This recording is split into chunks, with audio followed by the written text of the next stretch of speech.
Oh, well, hello there, Franz. Welcome back. What to expect in this episode? We've got a double blaze farm that is producing Skulk. We are gonna get Feathers a roommate, because if we're moving out of spawn, we can't be leaving him alone. That would be cruel. And also, the first thing we're gonna handle is we're gonna handle some redstone with Virt for the first time on a sugarcane farm powered by Skulk. Let's get to it.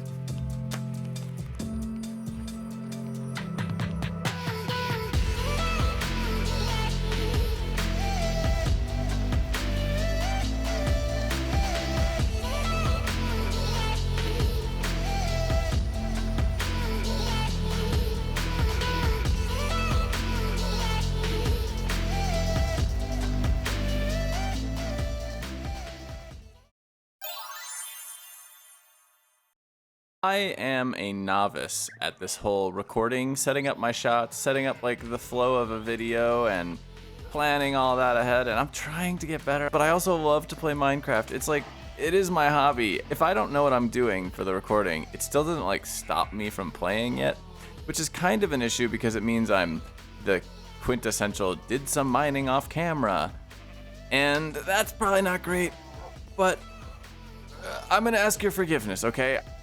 I have done a lot of building in the new area for our new home, but I can't show it to you yet, okay? It's important. I need to show you that I did, in fact, finish the sugarcane farm before we moved out. You can see that all of my villagers are still here. Almost all of the animals are still here. I did take some llamas for moving items to the new area and to the Nether. Oh my god, what is this lag? Why am I lagging? Hold on, we're gonna restart the game and come back.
I've already recorded this twice going through the redstone, but I'm just not satisfied with it. So I'm gonna try something that I don't think I've really seen before, but we're gonna go through each circuit.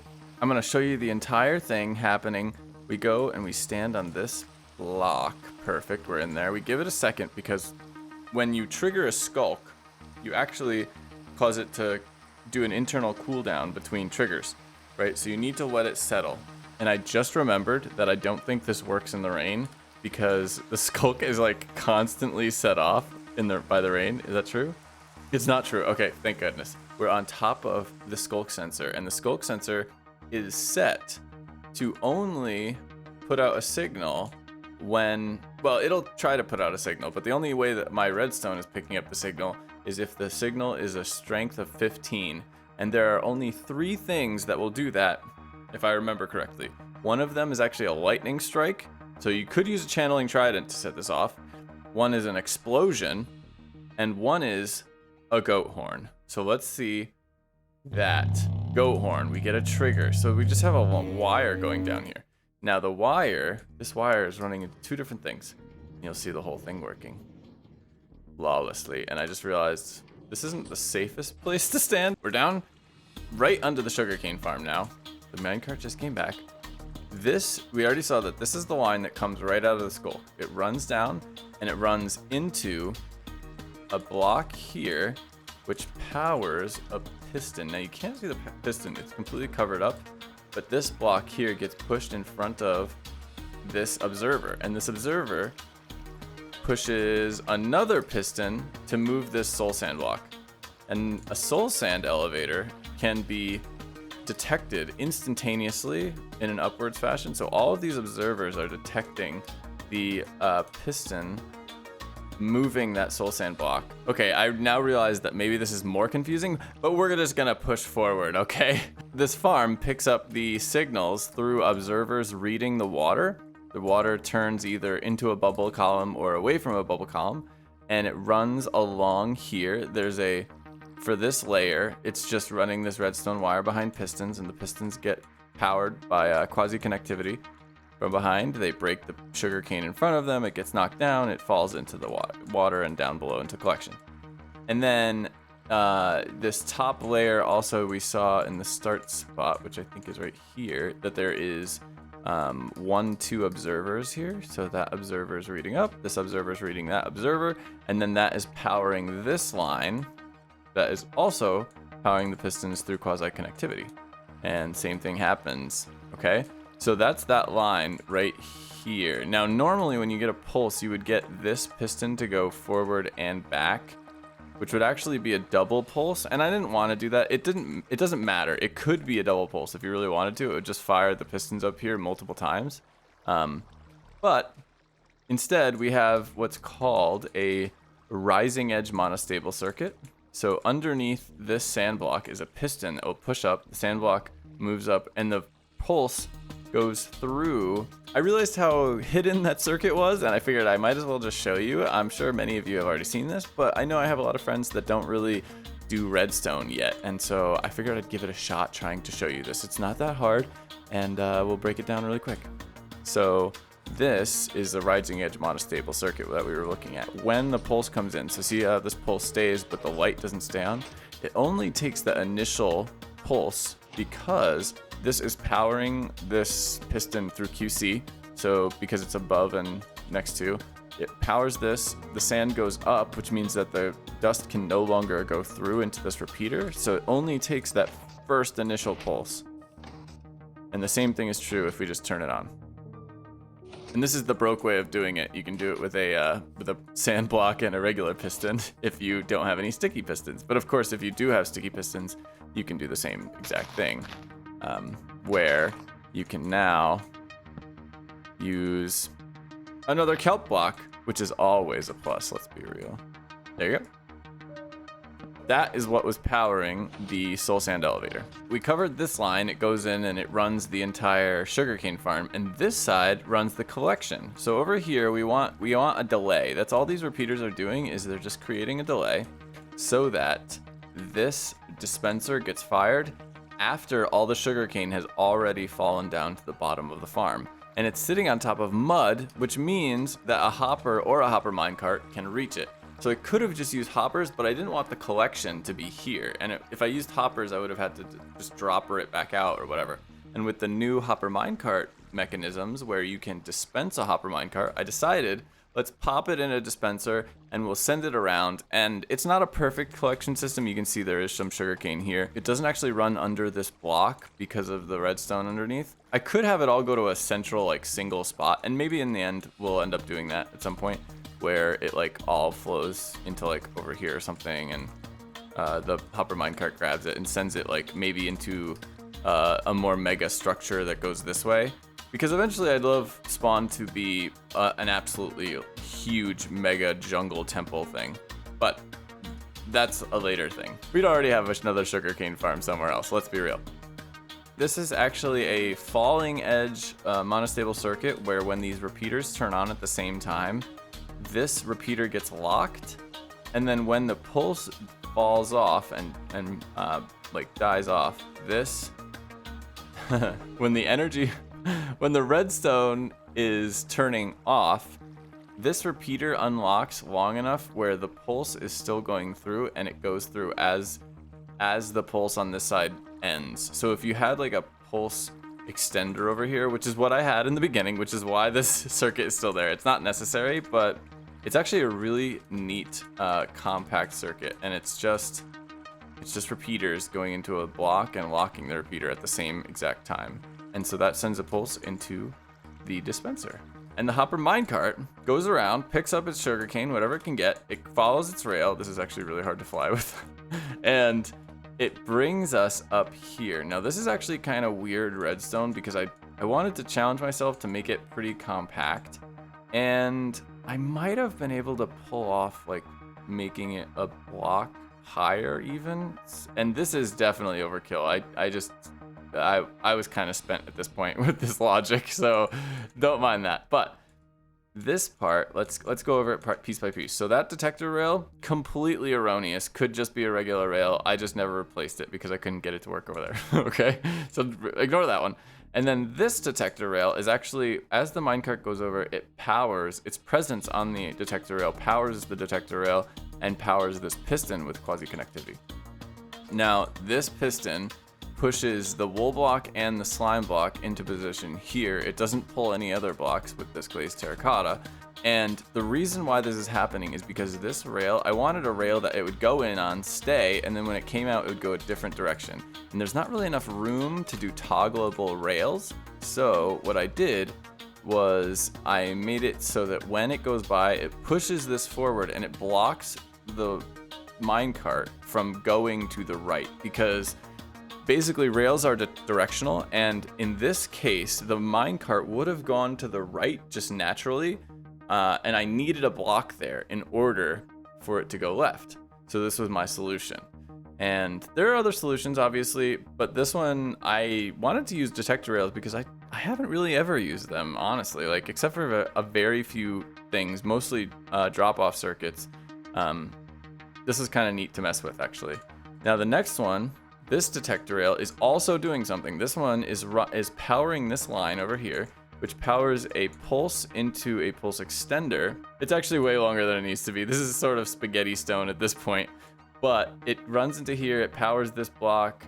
This repeater powers this block out of the comparator pulse extender, and powers in here. This is that same falling edge monostable circuit, which means that it only gives out a single pulse, not like a button. How do you say this? It gives, like, it doesn't, let me save you here, Virt. I gotta be careful about where I record over here. There's some spoilers. Lower my render distance. Let's save Virt, and we'll show this circuit in creative as well. So basically, all you need here, and this is honestly so cool, and it's something that I needed in so many circuits for so long, because I've done so much redstone where like I just had to make T flip-flops everywhere because I didn't know how to do logic circuits. And so this is the core of this circuit. Basically, as long as these get the same pulse at the same time, what happens is this is locked until the pulse is over. And for whatever reason, the pulse is like held in this block or something and then goes over. I think it is subtick mechanics actually, basically, where this gets unlocked before the pulse dies off in this block. So it just happens to go through for a moment there. And we can pop down a lamp just to prove that it is going through. Where this is valuable is when you have a much longer pulse. So if what you have is somebody standing on a pressure plate and you don't want the pulse to die off until they have left the pressure plate, this is where this, so now you can see that this hasn't gone off. I get off. Now there's this delay here. It still hasn't gone until the power goes away. This actually would be an issue just because you would want a repeater here because, well, I wonder if you can do a block there. Let's see. The reason why you'd want that is because then they would depower at the same exact time. Let's see if that works. Yeah, that still works. That's actually a little bit more robust because if you end up having falling redstone levels, this one would actually depower first, which is fine. Just make sure that this one depowers first. And let's show a really quick, stupid example of this, maybe, where you have, I've never used a TNT minecart, ever. This is gonna be fun. So let's do a quick little test here. We have a TNT minecart. Let's put a block here to power that rail, and then we need it to collide with something, right? Is that gonna work? I don't really know how this works. Let's see. But this person is standing on here and they're like, la-di-da-di-da. They're standing on maybe other stuff and then it depowers. That didn't do anything. Maybe it needs to be a curved rail. Oh, you know what? The pulse isn't long enough. That's what that is. So if you make these the same pulse, it'll still stay, I believe. Let's try and see if that works. Sheep, come back. You're my test subject. I'm sorry. Let's see. So here it starts to die off. That didn't blow up. How do these work? Come here, buddy. I need a test subject. Should I have you walk on the pressure plate? Come here. Yeah, let's say you got an annoying sheep on your land and you're like, nah, I can't deal with this anymore. And you just, boom! You lived, you're a god, sheep. But now you can see the value of the delay system there in the falling edge. And that's a falling edge monostable circuit.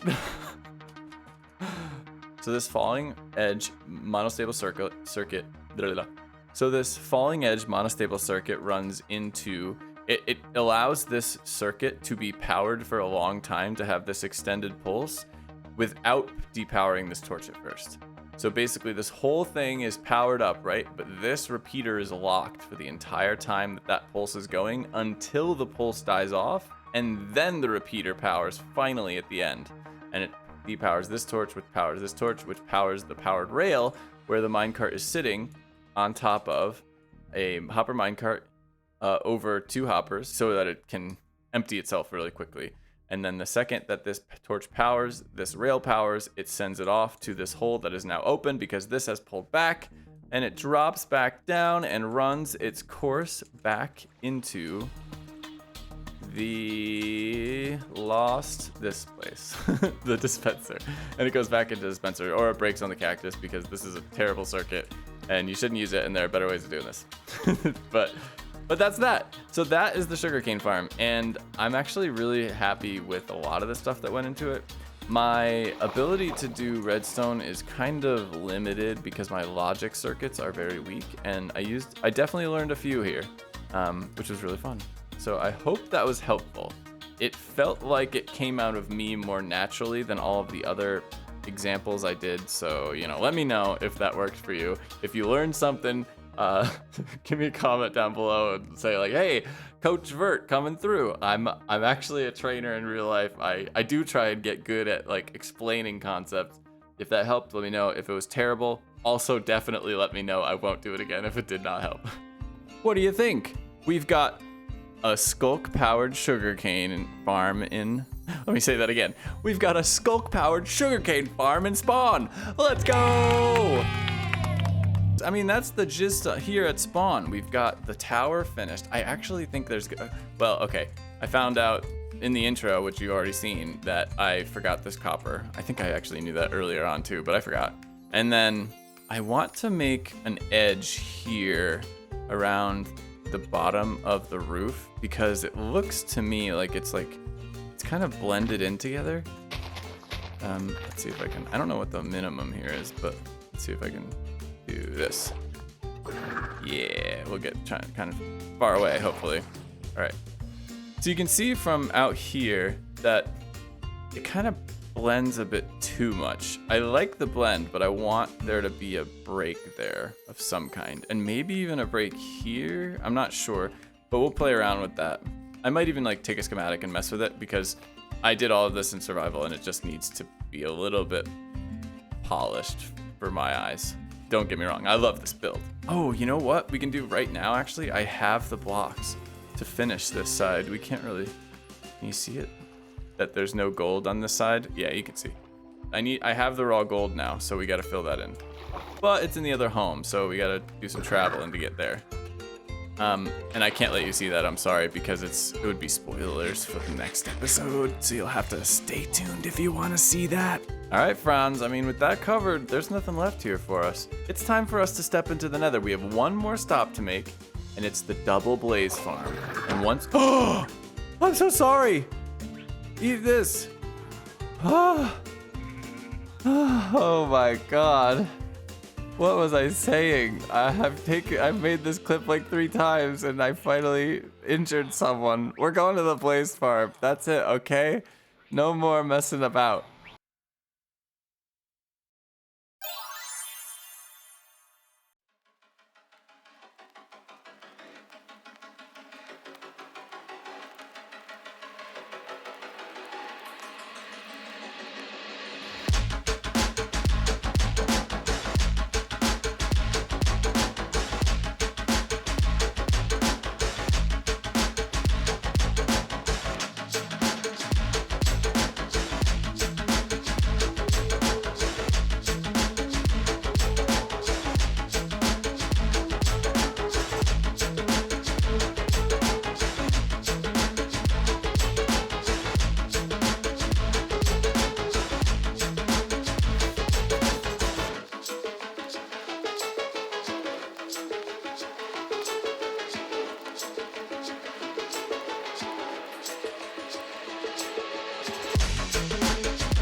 And here we are at the Blaze Farm. Now this, I actually did mess around with in creative at first because I had no idea really how Blaze Farms worked. I knew they could be a real pain. My setup is pretty good, I think.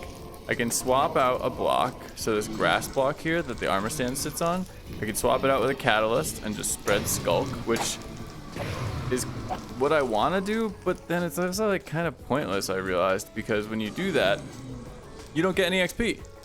I wish I could like heal my tools at the same time as fueling a catalyst, because what I really want to do, or my plan here, was to run this and have the Skulk, like, see how far I could go with it. I saw some video, maybe it was clickbait, I don't really know, but some video where they spread the Skulk like over an entire mountain, and I really want the Skulk to like go across this whole thing. And then if I was over by my portal, which is over here, I think, I would be able to look across and be like, damn, all the Skulk just infesting the area. I feel like that would be super cool. I don't know, if you have any ideas about this, let me know, because I'm a little underwhelmed. I did it for 20 minutes and I took a replay. I'll do it again.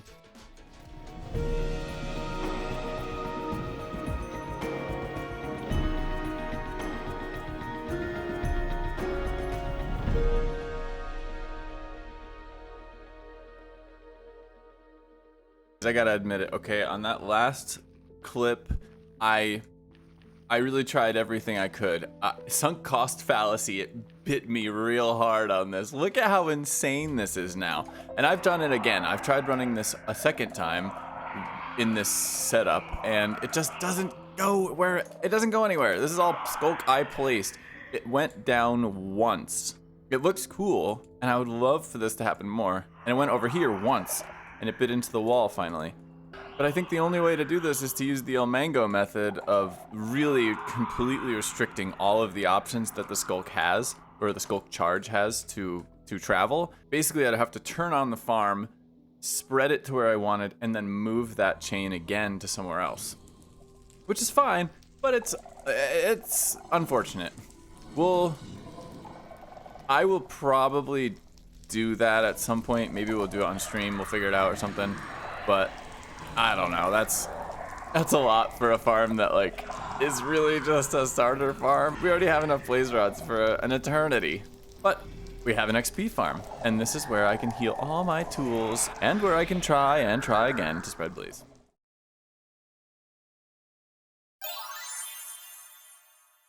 Now, before we end this episode, there's something I gotta do. I cannot let my boy Feathers be living alone.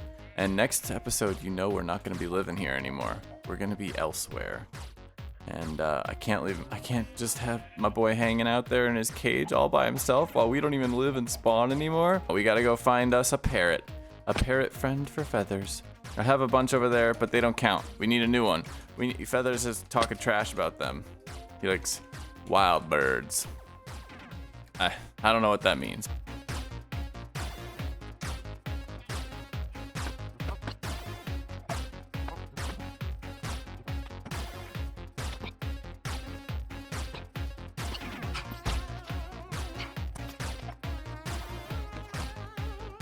I don't know how parrot spawning works. I'm gonna have to look that up too.